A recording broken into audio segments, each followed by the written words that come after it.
y'all, welcome back to my channel. My name is Ashley. If you haven't been here before, make sure that you smash that subscribe button before you leave, okay? So today's recipe, we're going to make some apple pie cheesecake tacos, y'all.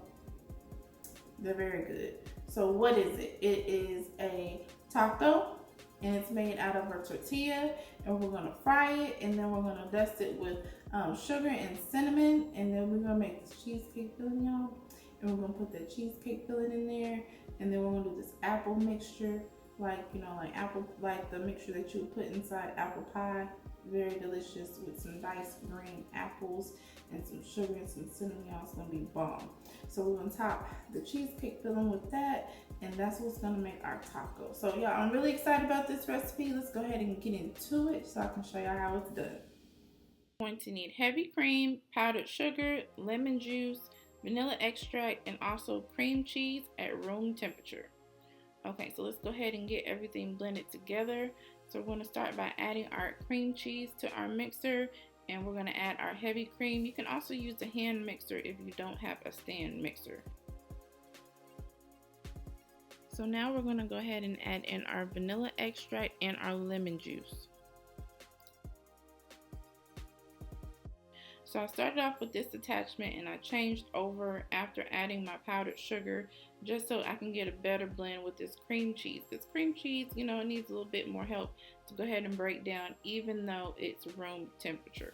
So once you get done blending your mixture together, once it's nice and thick, maybe about 2 minutes, you want to go ahead and cover it with saran wrap, and we're going to pop this in the refrigerator while we're finishing up with our next step so it gets a good chill. So you need green apples, water, brown sugar, you're going to need cinnamon and nutmeg, you're going to need cornstarch, and we're also going to need some butter.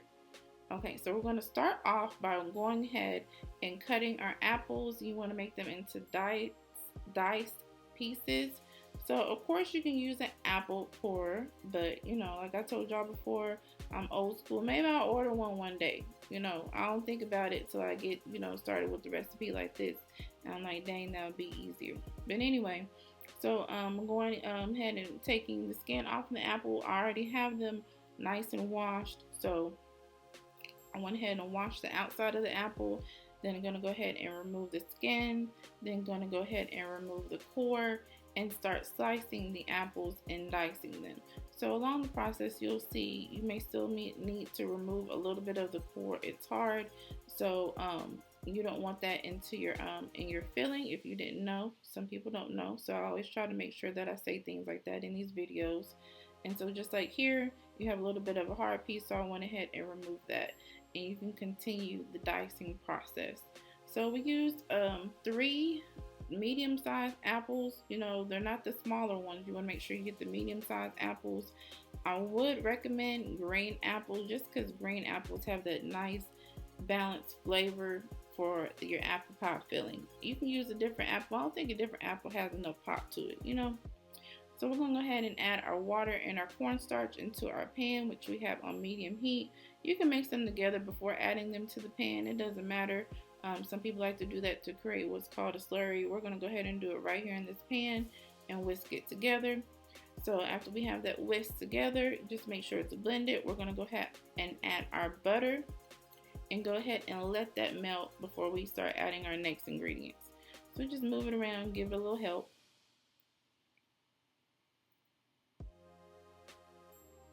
Okay, so our butter is almost all the way melted. We're going to go ahead and move it around again. And then we're going to start adding our spices. Okay, so there's our brown sugar. There we go. And as you can see, the butter is broken down enough so when we start mixing our other ingredients, it goes ahead and blends with our other ingredients. So we're good to go. So you want to make sure this is completely mixed together. If you have some little pieces in your brown sugar like I did, you want to go ahead and remove them before you go on to the next step. Okay, so we're going to go ahead and add our apples into the pan. And as you can see, our mixture is at a slow boil. You don't want this to be at a heavy boil, just enough, okay? We're still at medium heat. Go ahead and add the remaining apples in here. And we're going to go ahead and cook our apples uncovered for about 10 minutes just until they begin to soften. If you need a little longer, cook them a little longer, you know, maybe depending on how big you dice them, but for about 10 minutes. So I added some water here.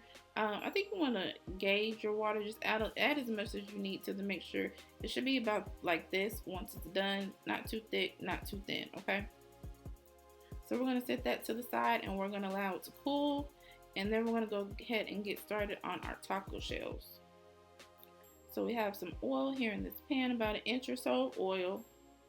We're also going to heat that to about medium heat. We have our tortillas here and we have our cinnamon sugar that I've already mixed together. So this is 6 tortillas. You can use 6 to 8. That'll be, this filling makes enough for 8 tacos, but I only made 6 at this point. Don't ask me why, I just made 6. So you're going to go ahead and fry your taco. You can fry it on both sides, or you can just do like so. Start frying it on one side and then start folding it. You have to be kind of quick, but just like so.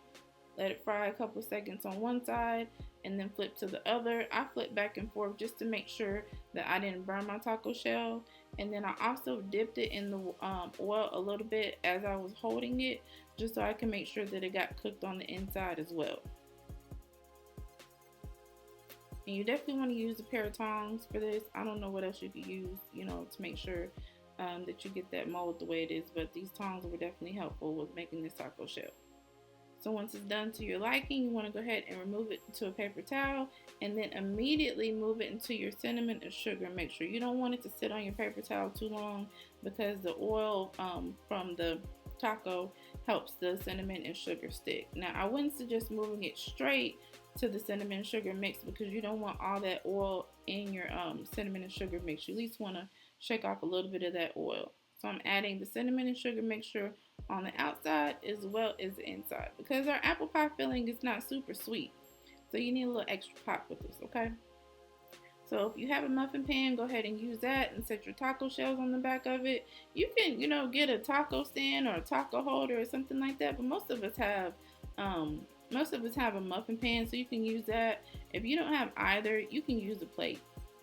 So this just makes it easier to add the filling. So I went ahead and added the cheesecake mixture into a piping bag, and then you just want to go ahead and add your desired amount of cheesecake filling into your taco. Now, if you're not going to eat these all at one time, you can definitely, you know, cook as many taco shells as you want, or you can make your taco shells and not add the filling. For the ones that I had prepared, I put them in the refrigerator in an airtight container, and they were still good the next day. I let them stand on the counter for like 10-20 minutes just so they weren't super cold, and they were still very delicious, y'all. And I like stuff that's supposed to be hot. I don't like cold, or stuff that's supposed to be at room temperature, because these are about room temperature right now. So just go ahead and add your apple pie filling as well, your desired amount, y'all. Just stuff those boys. I had them pretty stuffed. Like, you know, I like plenty of cheesecake mixture, and like these are fajita sized tacos, so they're not super big, but they're definitely a decent size. You see how you just, you know, be gentle, and they're not like, you know, super crunchy. They're like a little bit crunchy and pillowy at the same time, just like really like, you know, the perfect consistency. And there you go. And then once you get done with these, you're definitely ready to eat them. And of course, I'm going to give y'all a little close up before we do the taste test at the end. So y'all want to stick around. You don't want to miss that. Yeah. Okay, y'all. So time for my favorite part, the little taste test. So let's go ahead and get into this. Here we go.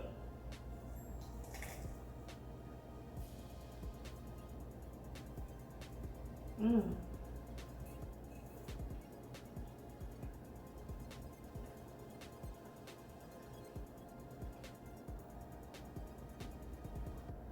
You see, guys, I can't even talk. Very good. Okay. So the cheesecake filling is not real sweet, but that's great. I don't want to make it too sweet on purpose, because we have the cinnamon and we have the sugar on the outside of the taco, and we have that sweetness with the apple, so you don't need it. A nice balance of everything. Y'all gotta get another bite. But as y'all can see, I'm loving these tacos. Great fall recipe. Great thing to make, you know, when you don't have anything to do. Most of the time, I guess, I don't know, to me, I have tortillas laying around, or I make something like tacos, beef tacos, chicken tacos, or something like that. And I don't use all the tortillas, so this is a great recipe to make. Mmm. Mm-hmm. Mm. Thank y'all for your support as always. So before you go, if you haven't already, make sure that you like this video, that you subscribe to our channel, and that you share it, and come back and enjoy some more delicious recipes with us. See y'all later.